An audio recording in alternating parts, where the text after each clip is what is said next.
Here in the US and elsewhere, we have a movement called Black Lives Matter. Many protesters supporting this movement have the best of intentions in mind.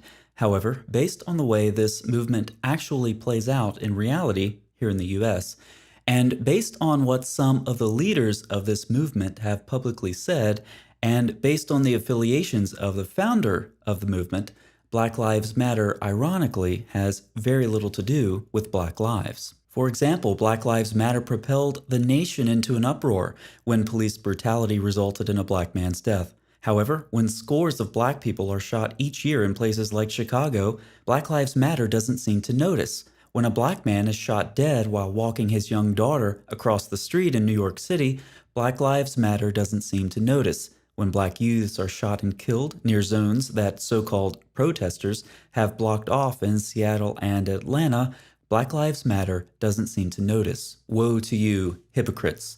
Now, it doesn't take a rocket scientist to figure out why only some of the deaths of black people matter to the agendas of radical groups like Black Lives Matter, so I won't comment more on that. Brief note to the YouTube Trust and Safety team.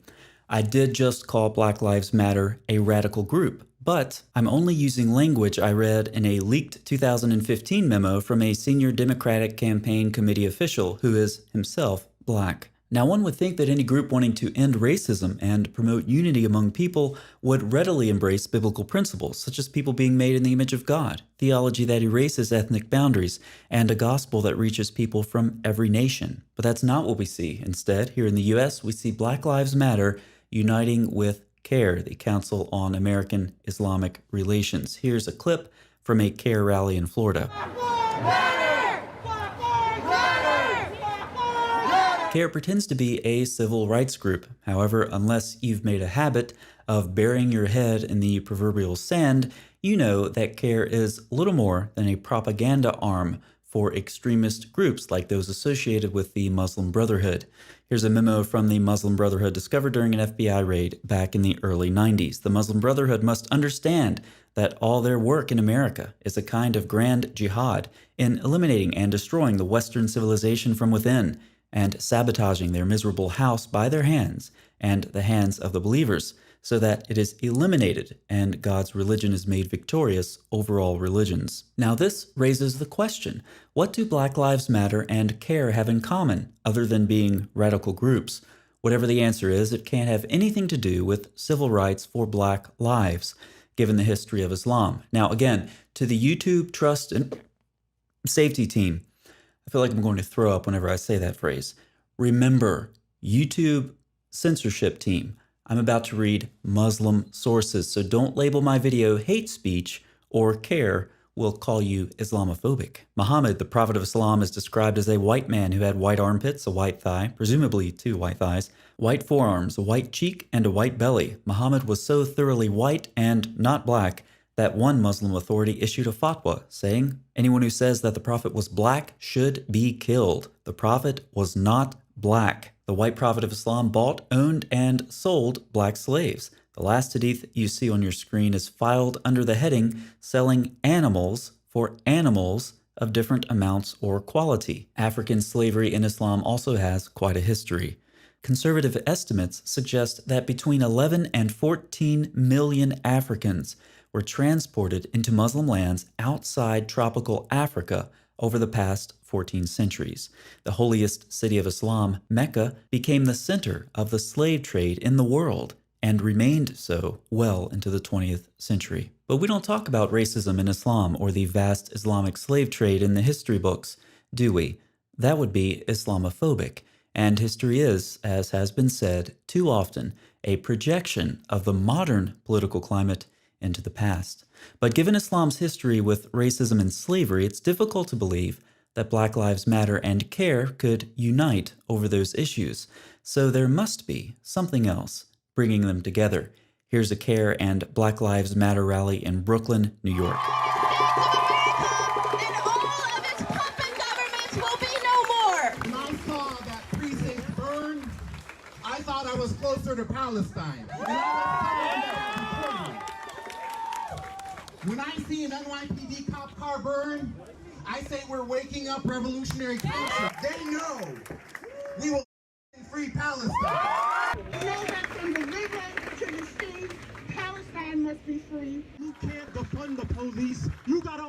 the police.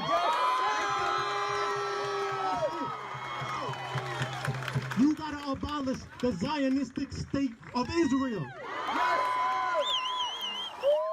And you gotta abolish the United States government. We don't want a fake Palestinian state that they give us while Israel still exists. Al-Matli Israel! Al-Matli America!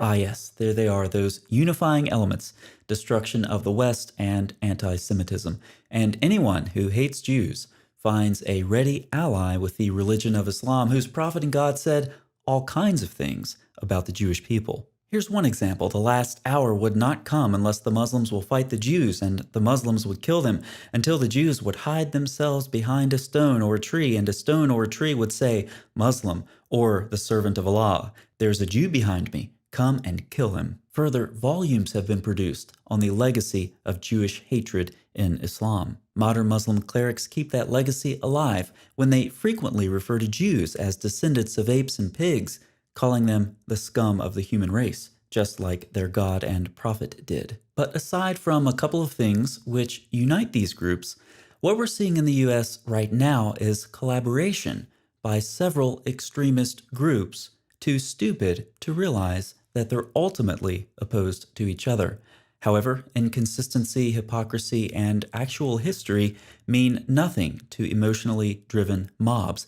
In fact, it all seems to blend rather well into the toxic brew from which they collectively drink, spreading their virus of ignorance and rage from one to the other. Speaking of ignorance and rage, Muslim Congresswoman Ilhan Omar said, well, it doesn't matter what she said because her prophet Muhammad said, no people will ever prosper who entrust their leadership to a woman. However, immigrants like Ilhan Omar and thousands upon thousands upon thousands of others make us ask the question, if the West did fall, as many Muslims and many Black Lives Matter activists hope, where would Muslims go to escape the oppression of modern Muslim societies? Don't get me wrong, Muslim-majority countries are great until women start removing their hijabs or children fail to properly memorize the Quran. But anyway, he took what I had and write it down the Quran. He took that and hit me in my forehead, my face.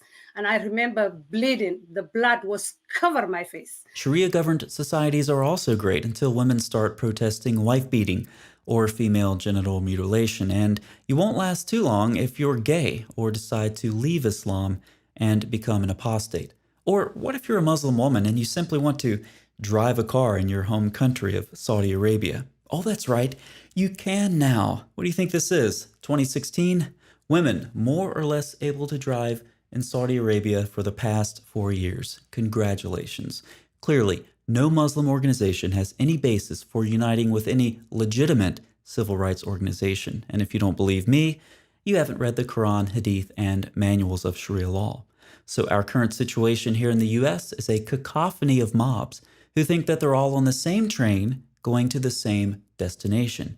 In fact, they aren't. They're all on different trains on a collision course with each other and with the majority of the society they are a part of. So what happens? Who wins? These mobs have mind-blowing financial support from corporations, individual donors, and so forth. And they frequently resort to violence and bullying. They have money and aggression on their side. But it has been said, a house divided against itself cannot stand.